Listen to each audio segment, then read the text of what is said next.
Hello friends, ఈ చెట్టు చూడొచ్చు, చాలా పెద్దగా ఉంది కదా. సో ఈ ఆకులు చూడొచ్చు.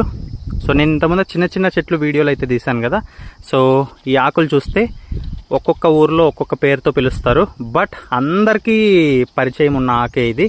ఇవేంటంటే విస్తరాకులు కుట్టడానికి చిన్నప్పుడు మనం ఈ పేపర్ ప్లేట్స్ రానప్పుడు అందరి ఇళ్లలోన ఇప్పటికి కూడా పూజకు మాత్రము చాలా ఇళ్లలో ఇటువంటివే యూజ్ చేస్తారు. విలేజెస్లో అయినా సిటీల్లో కూడా దొరికితే ఇవే యూజ్ చేస్తారు. విస్తరాకులు అని అంటాము. అదేవిధంగా చాలా ఊర్లలో మాతకాకులు, అలా రకరకాల పేర్లతో పిలుస్తారు. చూడొచ్చు ఎంత పెద్ద చెట్టులాగా మాన్ అయిపోయింది. ఇది పెద్ద మాన్లాగా అవుతాయి ఇవి.